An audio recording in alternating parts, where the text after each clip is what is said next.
Hello, everybody, and welcome into another episode of the Couch GMs podcast. It is Thursday, November 7th, 2024. I'm your host, George Kurt, joined by the one and only Cody Roadcap. Cody, how you doing? Entering week 10. I'm doing good. A little disappointed in the results of 2 days ago. Not a lot of trades happened, so it was a tough day.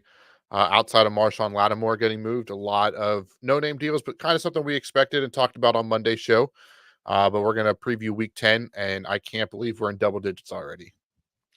I know the season's going way too fast, but yeah, we'll wrap up Does every the year. trade deadline. We'll wrap up the trade deadline, and we'll talk about Week 10. Make sure you're following us at the Couch GMs, Facebook, Twitter, Instagram, and TikTok. You can always DM us with your questions, or if you're watching live Mondays and Thursdays at 6:30 East, drop your questions in the comments, and we'll answer them as we go in the show. A lot to talk about, Cody. Why don't we sit back, relax, and chat?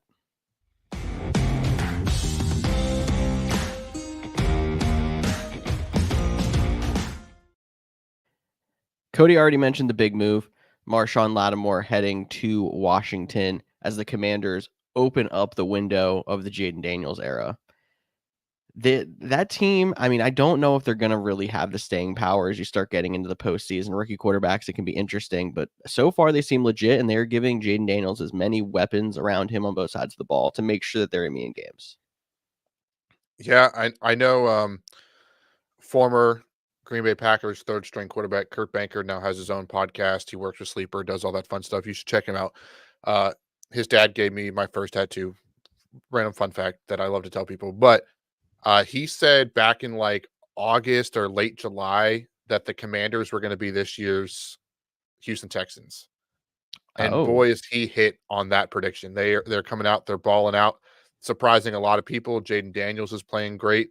And I love this move. Well, we were talking a little bit before the show kicked off about how Lattimore was going to leave a big cap dent in New Orleans to get out of that contract.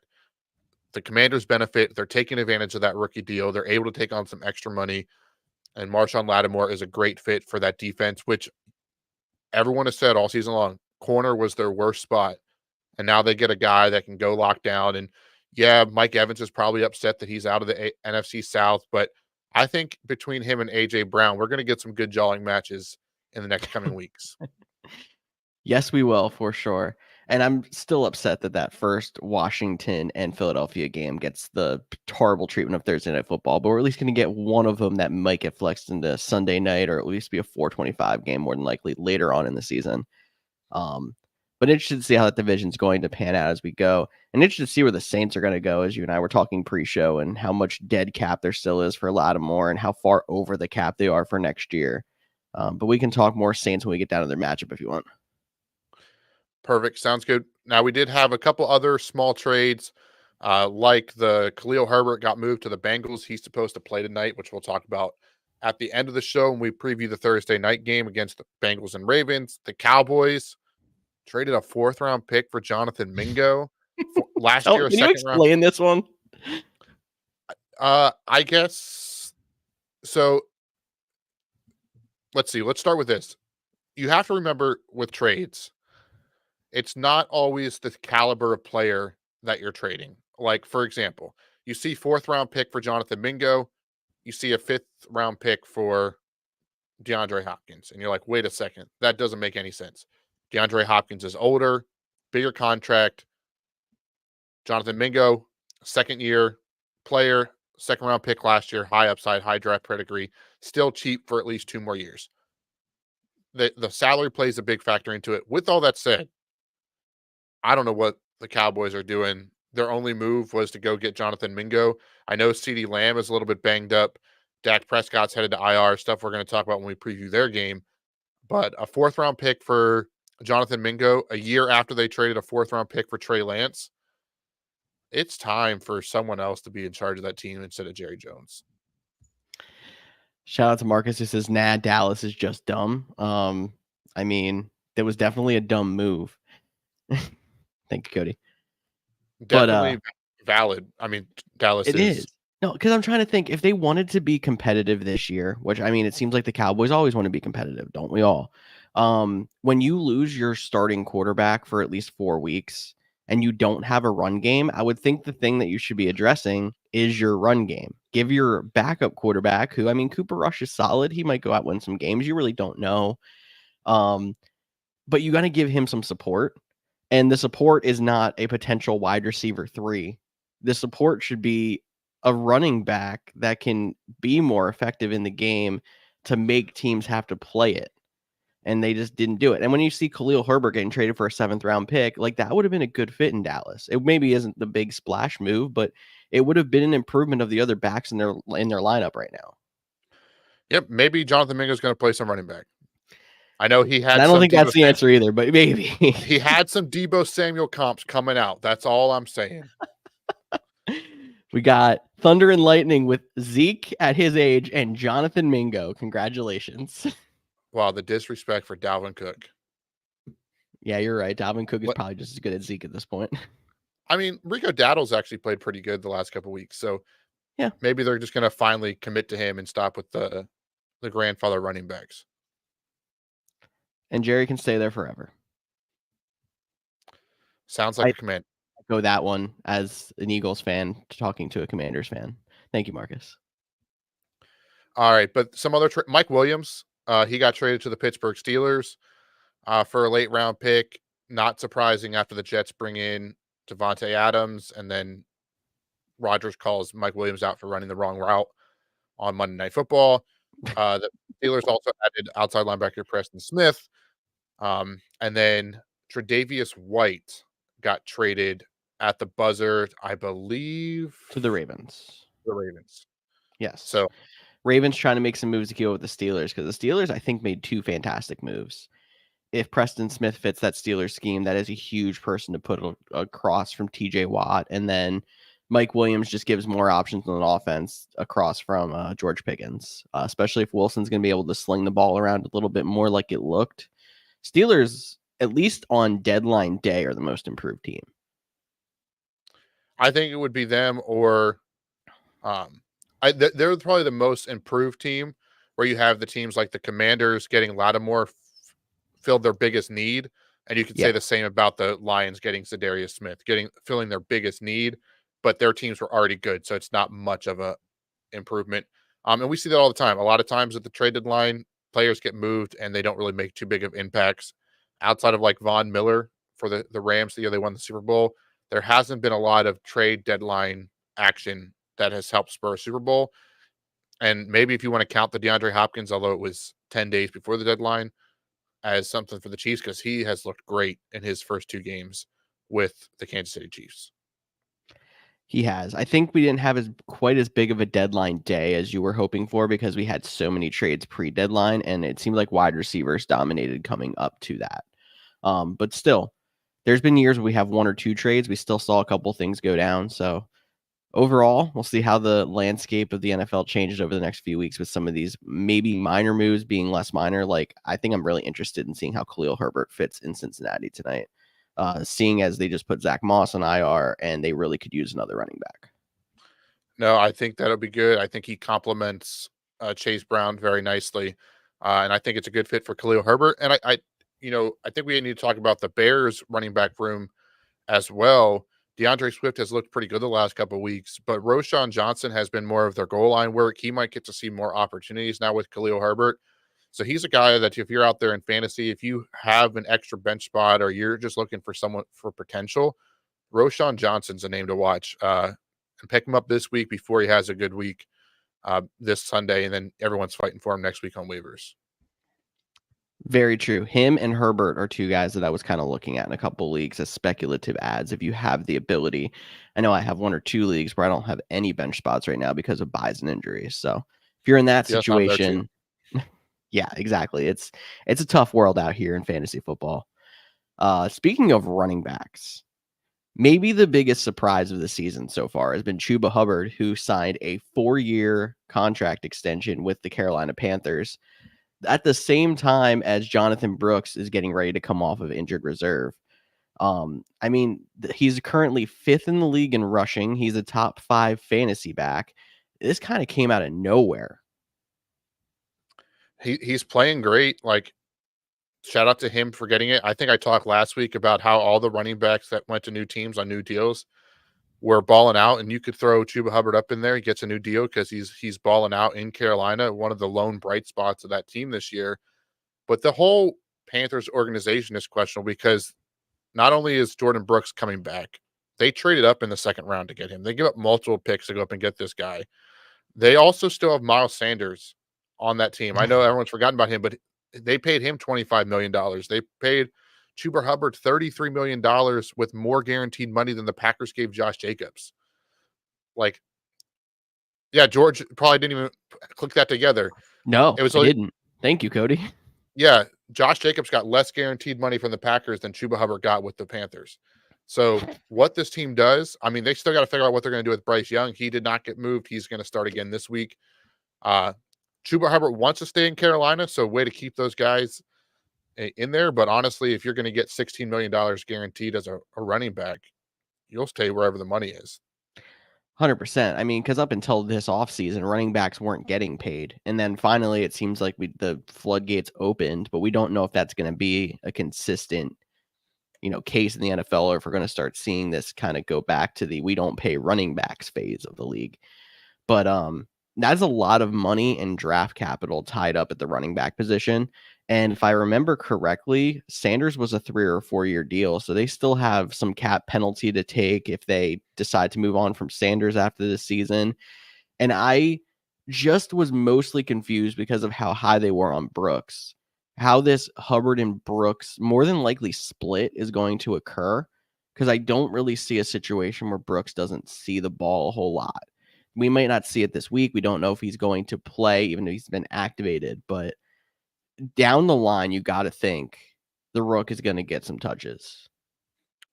No, for sure. You expect to see it, and I don't think Miles Sanders prevents that from happening. He still has 2 years left on his deal, but it seems like it'll be a two-back race once Brooks is healthy and ready to go. I just think they might slow play it. There's no rush. They're not going anywhere this year. It could be not quite a full redshirt season for him, but something very similar. They get his feet wet running the football in the NFL, and then they come back with a two-headed attack next year. I think that's kind of the direction that we're headed. So I know a lot of people drafted him, in the middle tier rounds, expecting, he's sitting on IR spots right now. Hasn't been activated quite yet, or if he was just activated yesterday. I know they've been talking about it, but I don't know if the official designation has gone through at the time of recording this. But I don't think he's going to be fantasy relevant for many weeks. I think they're going to slow play him, slow bring him back, get him up to speed. He missed all the offseason. So honestly, once Brooks is back, he might be cuttable. So Brooks is activated. Obviously, you can keep him on your IR spot for the moment, but if you have him in that situation, they're going to block you from doing any moves other than just lineup changes. So yeah, I was going to ask you, do you think he's droppable coming off now that, because storing him on your reserve spot's one thing, storing him on your bench, especially as peak bye weeks are coming up over the next 4 weeks, is a complete other thing. Personally, I think I try to hold him for a week if he plays this week, just to see if we have him just end up surprising us. But I'm not seeing a situation where he sees significant work and looks fantastic, to the point where we keep him. Would you rather have him, Mm-hmm. Brooks, rookie, hasn't played all offseason, getting ready to be activated, or a Khalil Herbert on your bench as he goes to a new team, or a Roshan Johnson who's expected to be an uptick role now that Khalil Herbert left the Bears? Because that's the kind of tier we're talking about. Yeah. And I don't think Brooks is, I think I would have the other two over Jonathan Brooks. Yeah, I think I would want Herbert first and then maybe Roshan. So yeah, that if they're still available in your league, yeah, I'm with you. I mean, if you have the bench spots or you can make it work, like don't be afraid to hold him. But like it's probably gonna be 2 to 4 weeks till he gets anything meaningful anyways. So I don't think he's, especially after this contract, I don't think he's jumping right in, you know, 15 snaps this Sunday. Yeah, that's a really good point. So keep him in the spot if you have it, but more than likely there's other options that are better out there on the waiver wire. Quick trade question, Cody. Sure. All right. Noah on YouTube says, should I trade Taylor and Monty for Kyron and Najee? 2-for-2 running back trade. Would I trade Taylor, not Tyler, I would trade Tyler away any day. for sure. I would always trade Tyler away. Uh, no, I would not do that trade. You would I not. would I would not give up Jonathan Taylor and David Montgomery for Kyron and Najee. Is it more Najee bringing you down on this one? Because that's the reason for me. Yeah, I think if when I was in college, me and Chance, my roommate, but George knows that because we went to college together. We would always do this comparison with our hands. We'd be like, "This people are here, and then these people are here. This is Kyron and Najee. This is Monty and Taylor. So that's how I would tier them. Mhm. And then, so I would rather have the two better ones out of two of the top three rather than 1 and 4, because I think Mhm. obviously Taylor's been banged up. That's concerning. Kyron has looked great. The Rams are getting healthier, so I understand why it's tempting. But for me, I would keep on with Taylor and David Montgomery. My favorite back in this is Kyron, but the step down to Taylor is not a big one. And then Montgomery is significantly better in the long run than Najee to me. So I'm with you, Cody, keeping Taylor and Monty, in my opinion. Perfect. Alrighty. Do you want to start previewing these games? Let's do it.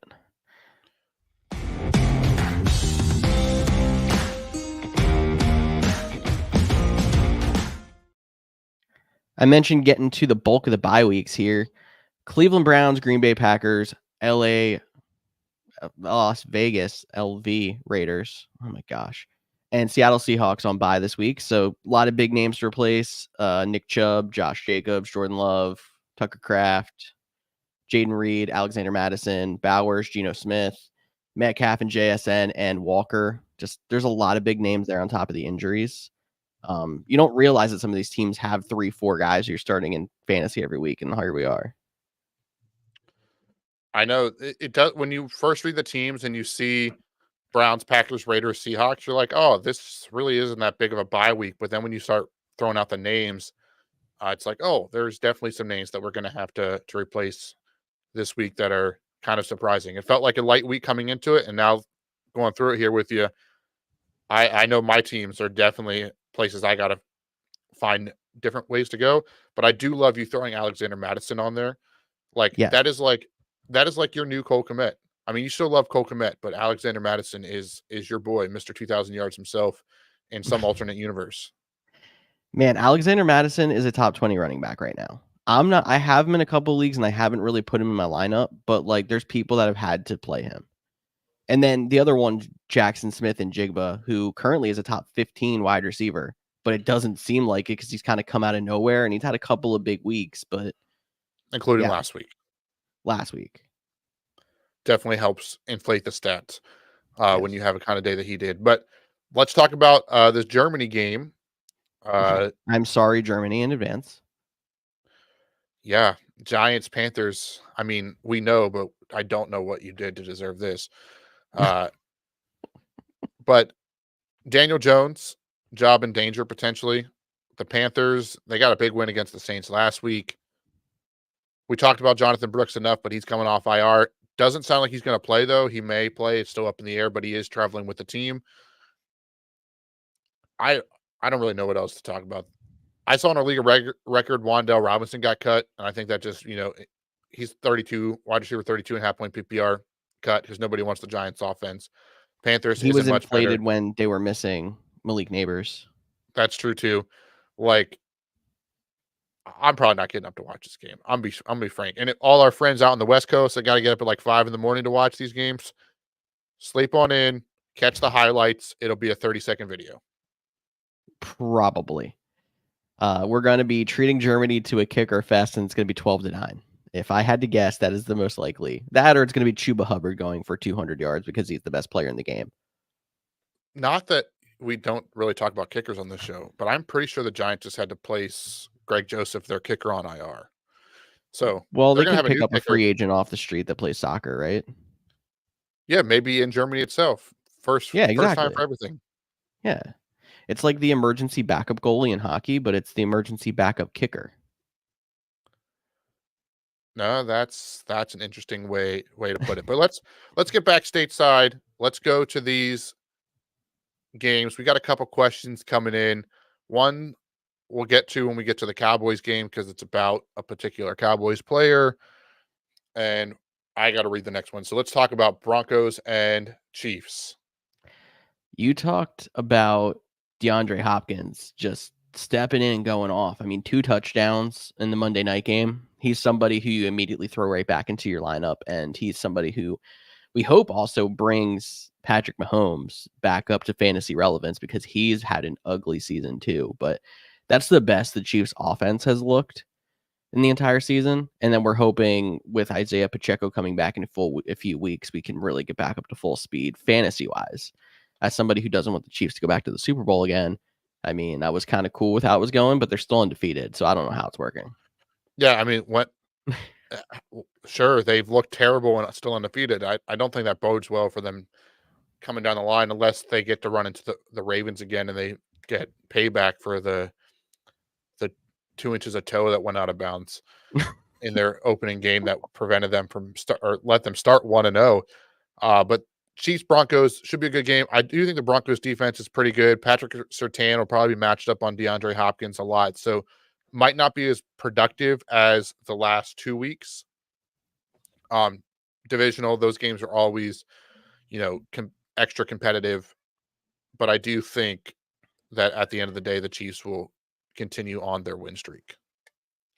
I have a hard time finding a way the Broncos do win, but I think it's going to be more competitive than just looking at it on paper is going to show. For sure. All right, let's get to a question quick. This kind of has to do with the Thursday night game, but because sometimes those go right up to the Thursday night game, I want to give this guy a chance to set his lineup because it's a lineup question.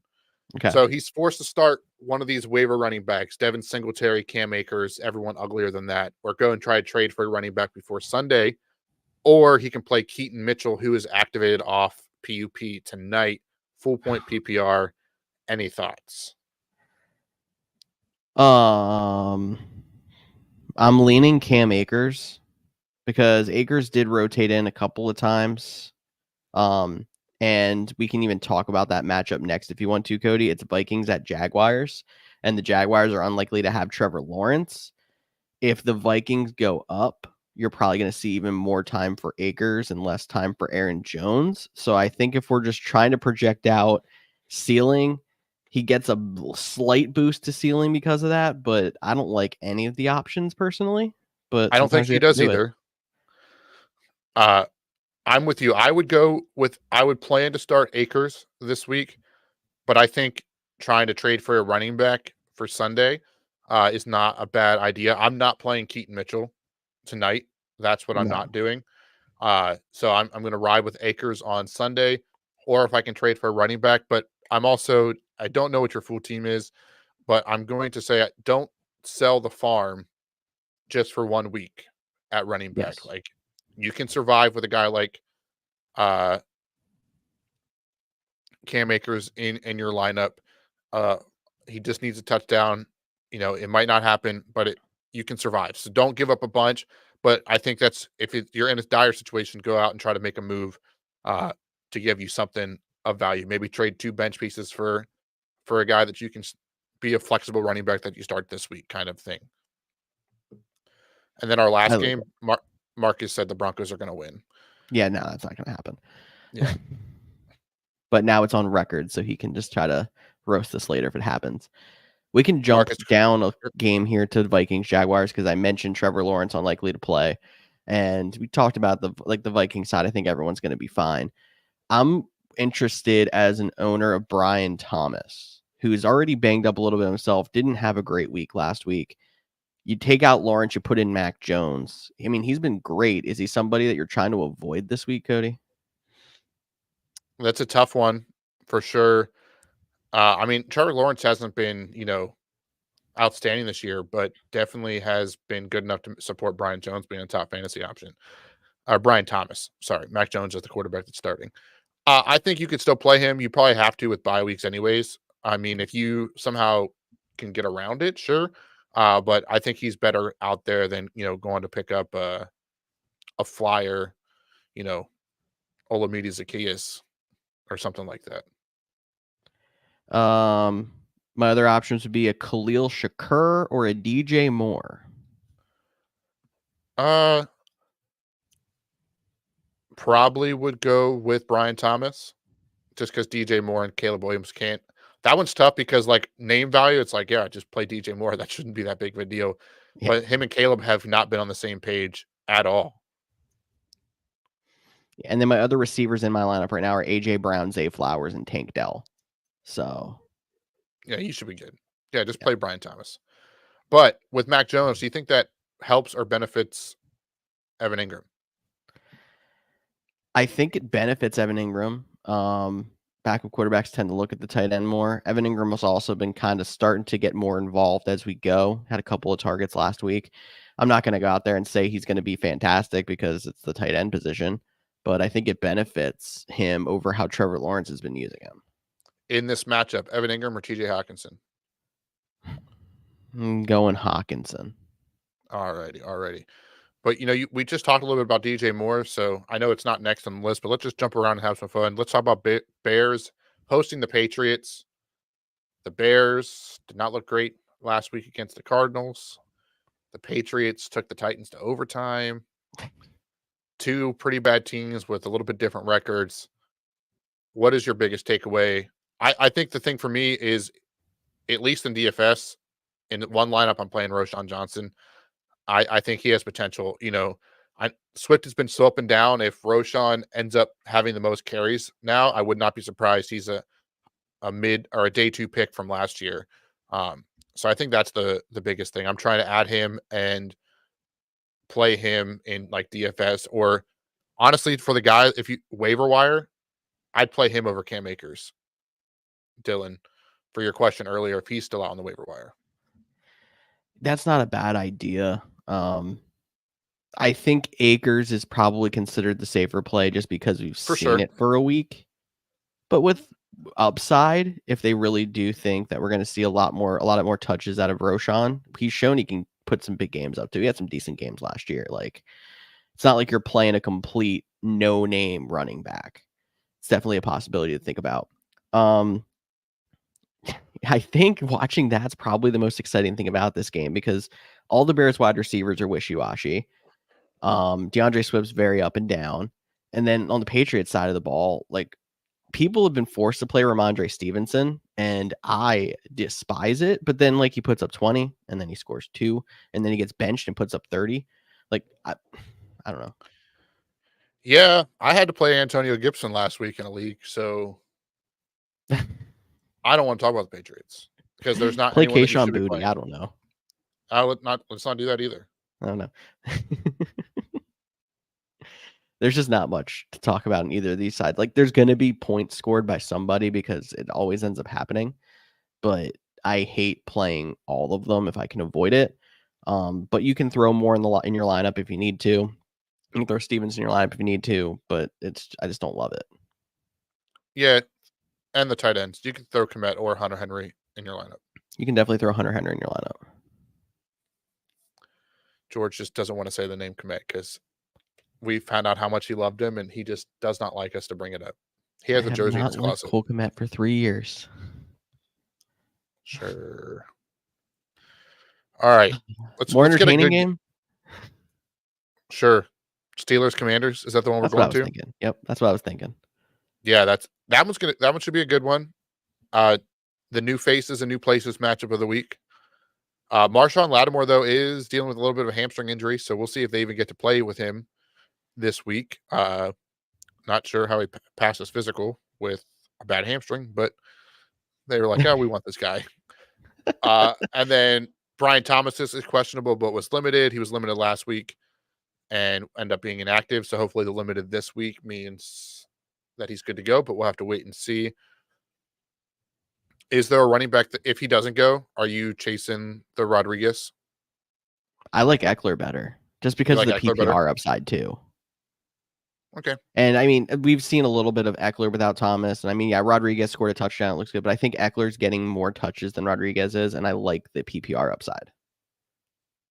And supposedly Rodriguez has a new number because he gave 23 to Marshawn Lattimore. So Fun fact. Okay. How about that? We're gonna see him carrying the ball 2 weeks in a row with different numbers.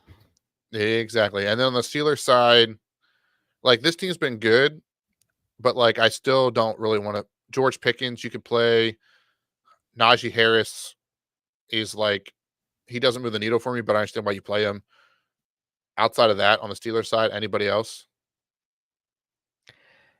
Um, no, I'm not touching. I think Mike Williams is another guy I'm kind of like keeping an eye out on. Maybe I'm not adding him to my bench, but keep an eye on him, see if he gets involved a little bit. I mean, there's no reason that that guy should have fallen off completely, except for the fact that he fell out of favor in New York super quickly.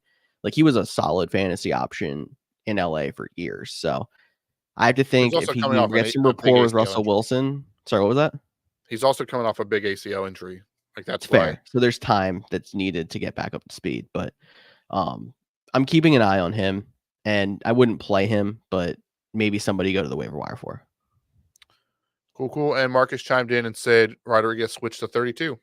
So he just swapped his numbers around. They How just about ripped him that? off, switched the order, and put him back on.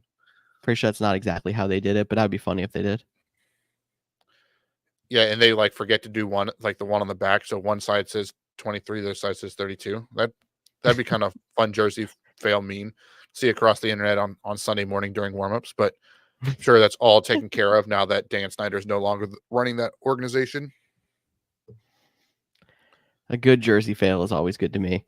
Falcons at Saints divisional game here. And we have to talk about Chris Olave because he left the game and actually went to the hospital for a stretch after last week with another concussion. Everything cleared out except for the concussion, but there's reports out there that he's getting second opinions on his future with an outside neurologist.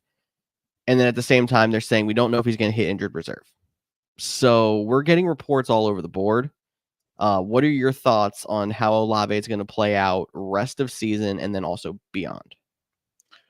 I think Olave, barring a surprise retirement, Mm-hmm. which I honestly don't think that will happen.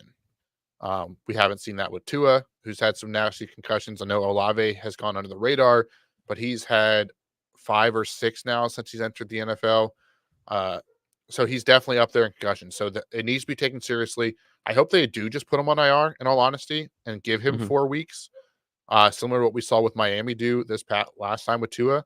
The Saints aren't going anywhere. They're going to be under a new regime next year. So in terms of like redraft fantasy, you might be done with them. If you squeak into the playoffs, you might get them back.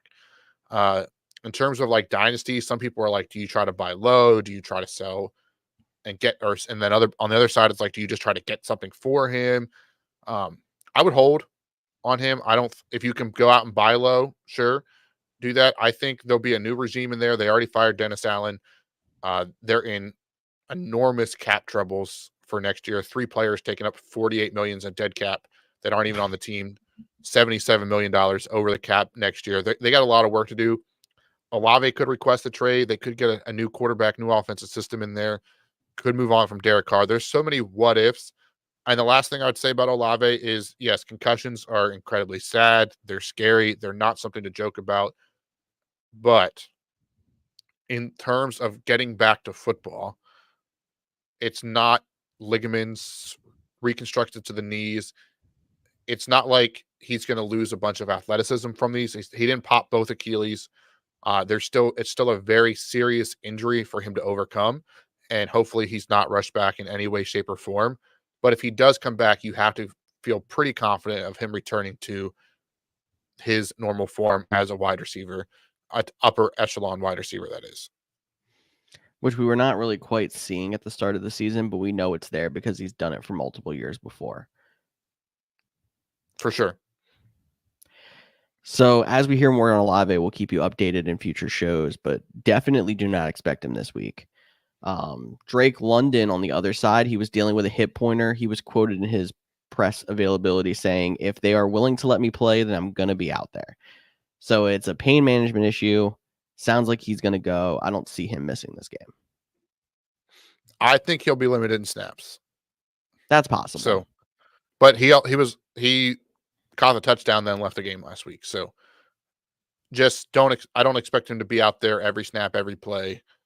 Like But he's couple still snaps, playable. couple key third downs. Yeah, still play him, but just don't expect like a monster week or anything. Hope he grabs that touchdown to pad some stats a little bit for you. Last game of the 1 o'clock window. Again, another very interesting situation on the injury front. 49ers at Buccaneers. Christian McCaffrey's been limited in practice, aiming towards him returning. 49ers very non-committal about his usage. Well, they weren't committal about his injury, so what it makes you think they were going to be committal about his usage? This Fair, is the guy that fair was a game statement. time decision week 1 and hasn't played. But it doesn't matter. We're in bye weeks. If you held on, if you went out and traded low for Christian McCaffrey, he's back in there. You can put him as a flex play. He is just as good a chance to score a touchdown as anybody. Even if he gets 5 carries, one of them is going to be in the red zone. Like, don't expect him to come back and be an instant 25-point PPR machine that we know and love from Christian McCaffrey or the 18 touchdowns from last year. But they'll get him back 10 to 12 touches. And with him, that could still be a solid fantasy day. So we go into Sunday. We hear nothing about his status, and we can assume at the best he has a full workload. At the worst, he's getting his 10 carries or 10 touches, I should say, because he's probably going to get some in the pass game. Is that a window open enough for you to want to play Jordan Mason also if you're desperate? That you have to pay attention to because Jordan Mason is also dealing with an injury. He went from full participant Wednesday to limited on Thursday. Was that because they went to pads Thursday and they're just trying to protect the shoulder? Friday will be a big thing to look at that. I think, yes, I think you have about a 2 or 3 week window where you can play both. And we'll see how Christian McCaffrey responds and reevaluate for there. But I think for at least the first 2 weeks of Christian McCaffrey, you can play both Jordan Mason and Christian McCaffrey. With that said, Jordan Mason has left plenty of games over the last couple weeks, midway through, still battling some injuries. It is a scary proposition either way. Yeah, and I don't trust, unless you see Mason's out, I don't trust it enough to play Isaac Garendo. If you see there's no Mason and we don't know what's going to happen with CMC, Garendo kind of falls into that spot of he has a window you potentially can play him in. For sure. I completely agree. I did miss 1 o'clock game. Sorry, Buffalo Bills at Indianapolis Colts. Hang on. Can we go back before we go into this one? Yeah. Let's talk Buccaneers wide receivers. Fair. Let's talk about them. Mike Okay. Evans, still DNP, not practicing. Jalen McMillan, DNP, not practicing. Sterling Shepard, big game on Monday Night Football, DNP, hamstring, not practicing. Did we just almost skip them because we're not chasing anymore? There's a point when you get so far down the depth chart that even if a guy is a starting wide receiver, it's not worth it. I think we've gotten to that point. Like when you saw Jalen McMillan, he's a young guy with a lot of upside, and the Buccaneers really like him. When you saw Sterling Shepard's had plenty of big games in his career, and he's worth somebody keeping an eye on. When you're down to, I can't even remember the names we were naming off on their depth chart from last week, or Monday even. Like I'm definitely not pressing anymore. Their number one wide receiver is Cade Otton, and the only person that I'm playing in that passing game, and include Baker in that if it's going to be that bad, is Cade Otton. Interesting. I think if I think I could roll out in a pinch, not saying I'm forcing him in my lineup, but I could roll out a Trey Palmer. I could be talking into that. The number one guy. Baker Mayfield's a gunslinger. He's going to throw it around. He's probably going to spread it out, so it's not going to be a ton. But Trey Palmer would be the name. Maybe that's just my DFS play. Pair him up with Roschon Johnson and then spend some money on some big guys. I just feel like there's been so many quarterbacks that have been decent just kind of sitting out on free agency that every time I've needed a quarterback, I've been able to go out there and add a Kirk Cousins. I've been able to go out there and add, maybe this is a bad example because I'm by a Geno Smith. Like, I just think there's enough options that I can find somebody that I like better than Baker this week in a tough matchup with no weapons. I understand that. For full transparency, Our league of record, I did add the 49ers defense today. So 49ers defense is not a bad ad regardless, but this matchup looks a lot better in the situation that it is in now than it normally would. for sure. All right, now we can go back to Bills Colts. Go Colts. Go Colts. You don't know words to songs. That was not even close. This Yeah, I is our know. Colts. This is our I didn't team. I didn't want to copyright, so I just did the same tune and you got it. We love them. I'm not gonna steal from Seth. Seth is I think I also saw he won Colts fan of the year today, so props to him. If you do not check out his Colts hype songs every week on X, check it out. But Colts wide receivers is interesting too. He dropped a Scooby-Doo cover. I know that's completely not related to football at all, but just saying. Nice. I like it. I'll have to go check that one out too. But Colts wide receivers, you were saying? Josh Downs, Colts wide Adonai Mitchell, receivers. Michael Pittman. Yeah. Which Michael one? Pittman's still dealing with a back injury. I think he was listed on the injury report, limited with a back and a finger. But that's something that kind of has been getting more under the spotlight over the last few weeks. And it's really been limiting him, especially when the fact that you look at it, Downs is pretty much the de facto wide receiver one now. He's kind of past Pittman in all of those targets and snap share and stuff like that. So do we not play Pittman? Do we play Pierce instead? Do we just play Downs? I would play Downs, then Pittman, then Mitchell, then Pierce. That would be how I'd rank them. Pierce is like he's good for a deep shot. And if he gets this 60-yard touchdown, you got a 13-point week. Pierce is Rashid Shaheed before Rashid Shaheed hit IR. Yeah, exactly. Great way to put it. But yeah, cool. Downs is like that middle of the field. They don't really have a true tight end. Mm-hmm. And, we saw this last year with Joe Flacco. David Njoku took off when he came in. Downs is kind of the de facto slot. He's not playing at the end of the line, but he's the middle of the field, 5-10 yard quick guy that Flacco seems to really like to target. So that's why I like Downs. I like it. And then Bill's side of the ball, we don't know the status of Amari Cooper yet. He was still limited in practice. So I'm assuming I'm just not playing any Bills receivers. If you're forced to play anybody, my favorite's Keon Coleman. Yeah. Don't like the Bills receivers. I almost liked Coleman better with Cooper in there. I feel like once they got the pressure off of him, I mean, that was a 1 week sample size. We don't know if this is going to be true moving forward, but when you got the pressure off of Coleman by having another big weapon out there, it seemed like he started to shine. No, I completely agree with that 1 week performance. It doesn't seem like he has been able to be the load as the number one. Looks like Keon Coleman might be a high-end wide receiver too, which would be good for that team once they get Amari Cooper back. But yeah, Josh Allen's throwing the ball around to everybody. He's still making plays with his leg. Josh Allen is right up there with Lamar Jackson in the MVP race, in my opinion. We'll see which one can take it home, bring their team. The Bills are playing a lot better than I expected them to. I thought they were going to have a down year, and Josh Allen has proven to be good enough to carry that team. So I'd be remiss to say if I didn't mention Marcus also talking about Ray Davis as a running back sleeper.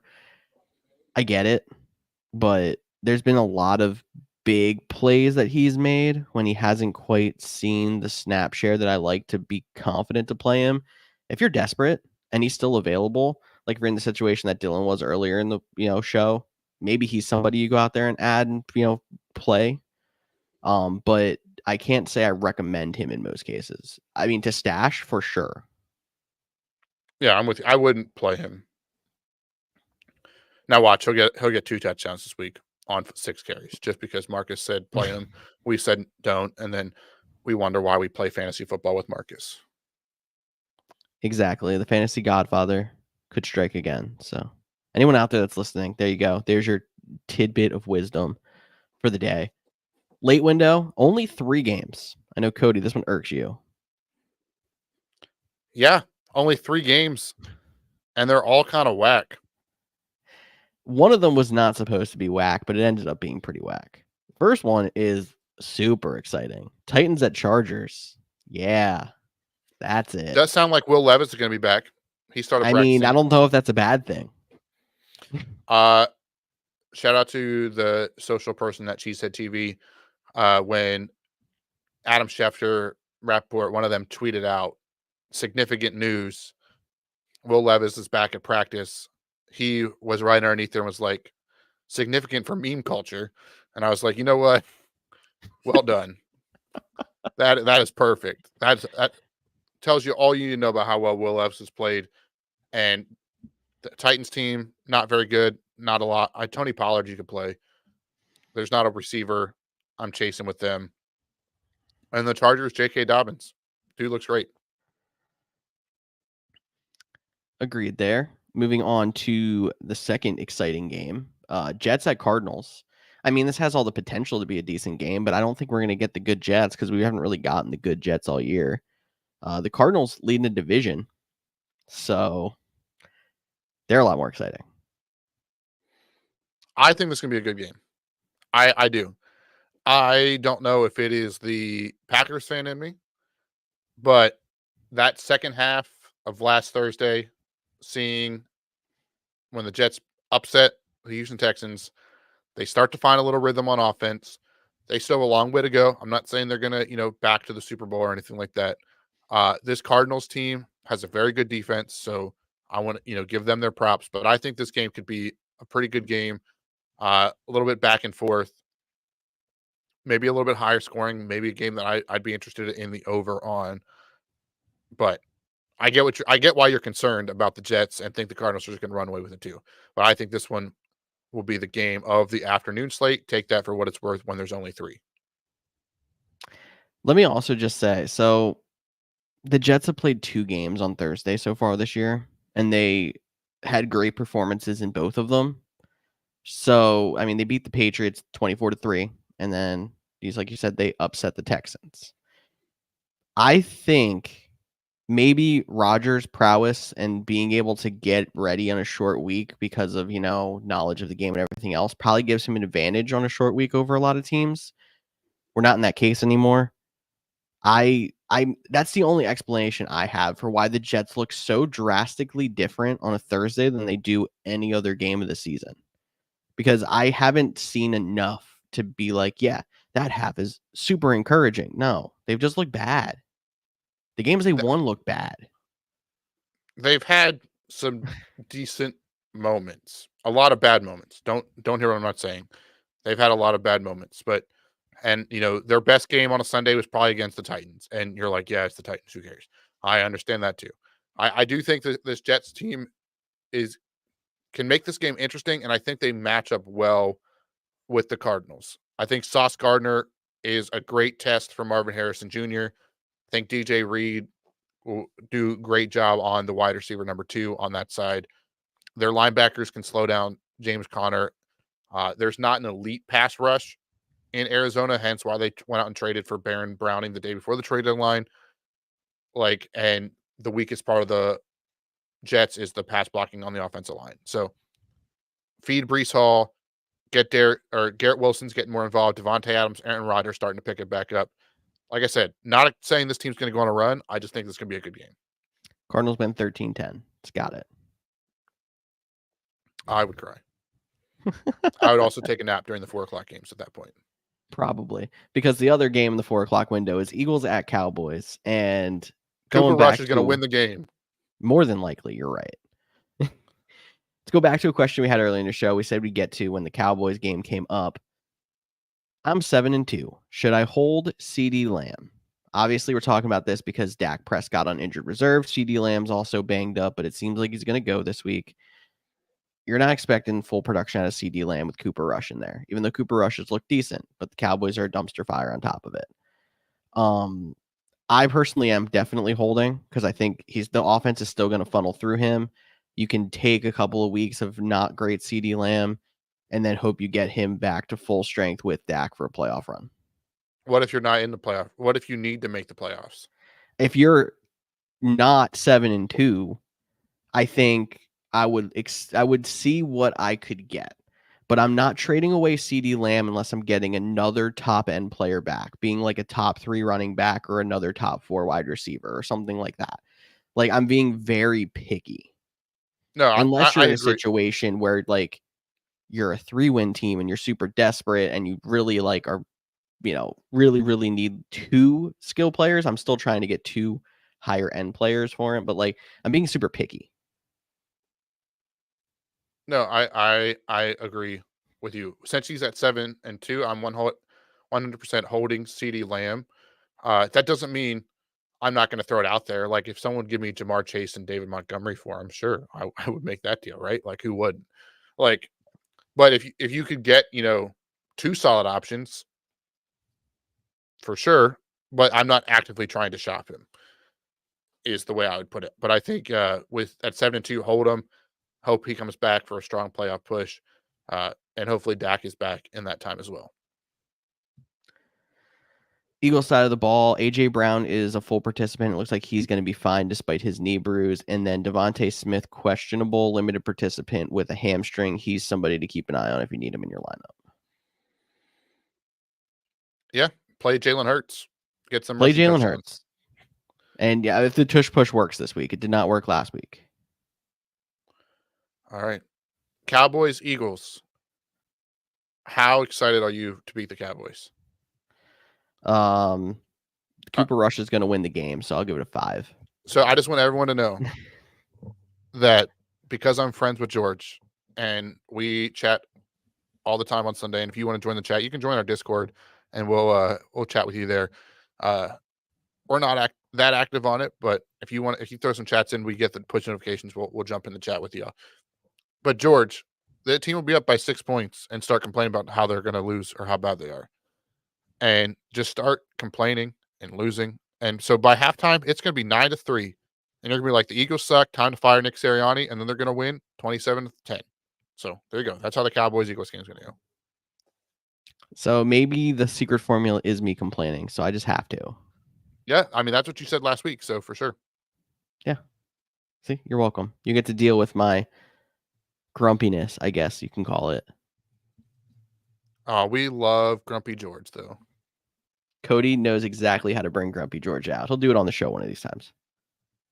Nah, we'll save that for the offseason. Make sure you stay tuned and watch then. He's teasing months out, not just even shows out, months out. Hey, we're not going anywhere. You're right. 365 day a year show. That's who we are. Exactly. Yes, we are. But I do we see got other a ton of- questions coming in about tonight's show. So, I mean, tonight's game. So keep an ear out. Stay tuned with us, and we'll get to those then. Yep. 2 more games, and then we're getting to the Thursday night preview. Sunday night football, Lions at Texans. Hopefully, Texans show up on Monday Night Football. This game is better, but they have struggled this year. The Lions have looked great. I'm hoping the Texans pull this one out just because need some help in the division. But thank God we should have a good game after this pretty pitiful late window. Exactly. I agree. I don't think the Texans of last week are going to show up again, but like the Lions, like we've said, currently best team in football. And there's nothing that's stopping them at the moment. We'll see, like we said, if they're peaking too soon, but they're must-watch TV at this point, especially when you put them up against a team like the Texans. This is a measuring stick game for the Texans to see how much they've grown over last year if they have. The only thing that stinks is their wide receiver injuries. Obviously, they don't have Diggs for the season, and they're still down Nico Collins.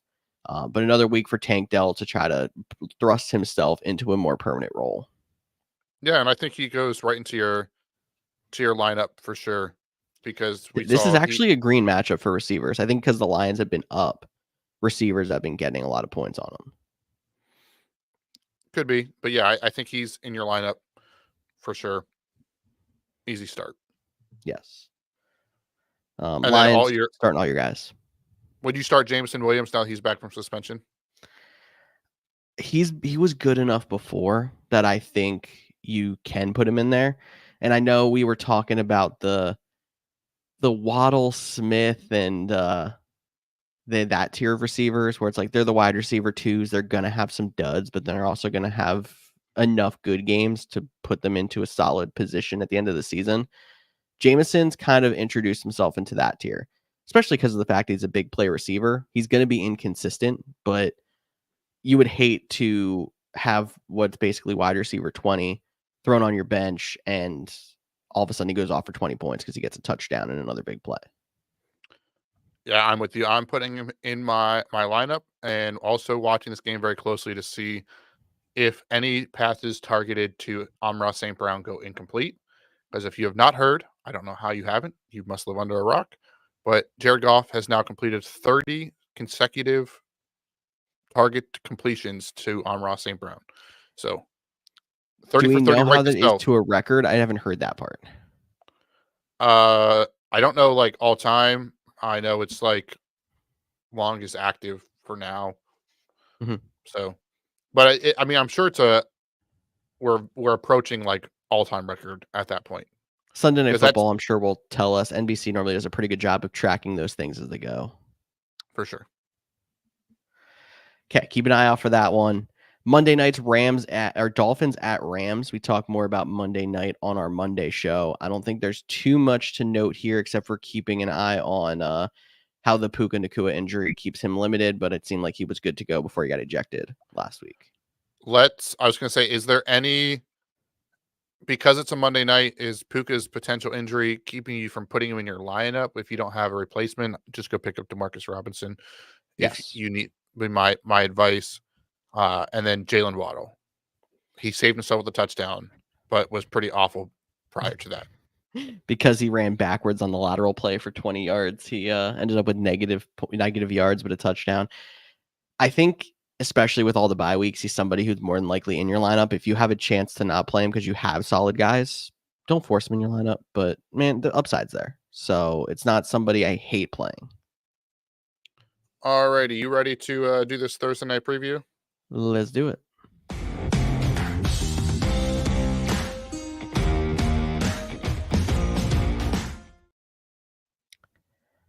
Solid divisional matchup tonight. Cincinnati Bengals at Baltimore Ravens. Start off with a question from the fans. Tobias asked, should I start Gesicki tonight or Dalton Kincaid on Sunday? I'd go with Gesicki. I would also I go know I know we had the 2 touchdowns last week, so it's not always great to chase points when it comes to tight ends. But Kincaid has been a little inconsistent as well. It's the tight end position. It's very hard to predict. But with no T. Higgins tonight, he is out again. Gesicki has kind of found himself as the second passing option. So I like him in a game that the Bengals are going to have to score points to keep up with the Ravens. So I like Gesicki in this one. I'm just trying to go here and confirm Bengals inactives. I'm pretty sure we have no T. Higgins. Yep. No, it's T. Higgins. That's Orlando Brown. Yep. He's also out. And then on the Ravens side, Isaiah Likely, he is officially out, and their new cornerback, Davis White, is out. But outside of that, no big fantasy implications. Did you mention Keaton Mitchell yet? Nope. We haven't Okay. talked about him, but he's We going have to be not talked activated. about Keaton Mitchell. And He is activated. He's supposed to be active tonight. Interested to see how they play that RB2 role mostly because Derrick Henry's getting his, and Derrick Henry's the NFL's leading rusher, and that's not changing. But Keaton Mitchell was an electric running back last year. So I'm interested to see if he takes some snaps from Justice Hill. And if he is good enough returning from the injury, which it's going to take weeks to do that, I think, coming back from an ACL tear. If he ends up being good enough to be somebody to be rostered or potentially startable in a two-headed monster going down the stretch. I'm not ready to go on that far. I know he looked really good last year, but coming off the ACL, I'm going to have to see it to believe it. I was in a league where I had him on my IR spot, and I think I ended up just cutting him instead of activating him because I didn't trust it. But that's where I'm at with him. He looked really good last year, but I need to see it to believe it with him being just because Derrick Henry's there. He's still, I know Justice Hill's getting involved a good bit, especially in the third and passing down. Do you think Keaton would start to eat away at those snaps? But I don't know if it's enough, not just for this week, but long term rest of the season. Yeah, kind of just keeping an eye out to see if he looks like he's up to speed. I honestly don't expect him to be good enough to be a startable running back, but it's more just there's a possibility out there. It's something new to keep an eye on. For sure. For sure. All right. So because we can, and unless people listen to the show in the next 50 minutes, but the people that check it out on their podcast feeds tomorrow. Remember, these go in the podcast feeds the next morning. If you don't catch us live, over under 52.5, Bengals +6. What are you saying? The over under? Or are you taking the Raven or Bengals in their points? Asking you for your predictions. That Ask was me the for my hardest way to predictions. say that. That number's really high, but the last game was also very high scoring. I'm going to go the under just because I don't think the Bengals quite have the scoring power as much with Higgins out. They haven't looked as good with one of the 2-star wide receivers. They look better with both in. And then I'll take Ravens -6. That's a really tough one, though. That's a lot of points for a divisional game. That it is, and his wife is standing behind him with a knife, telling you don't pick the Bengals. Negative. She's Just down in the basement, but that's fine. I'm totally kidding. Bree wouldn't even harm a fly. Maybe a spider, but not a fly. I need you to vamp because I have lost my buttons. Cody lost his buttons. He's trying to find the outro music, but there we go. Did you even give your over under and your plus minus? Like, come on, you're gonna tell me to do this and not do it yourself? Bro, this has been a 9-week. Well, not 9 weeks. I missed a couple, but I do this every time. I ask you for yours, and then I hear the outro music, and I never say mine. But this guy over here. Give me the under and give me the Ravens to cover the 6 points. I agree with you. This guy over here trying to say I'm biased, and he comes and picks the same thing as me. Do you find your button yet? Yeah, I've had it for a while, but I guess that means it's my time to click it as we wrap up this episode of the Couch GMs podcast. I like the Ravens by more than 6. I think it's going to be a big game. Marcus, if you were listening earlier, he's going to go throw a bet on that Davis 1.5 touchdowns because we said he'll get 2 now because we called him out. That's just how it all works. But Marcus is in the chat. A lot of people in the chat. We love it. Make sure you're here with us next Monday, 6:30, as we do this all again, recap the games and talk about Monday Night Football. I'm Cody Roadcap. That's George Kurth. We will see you all then.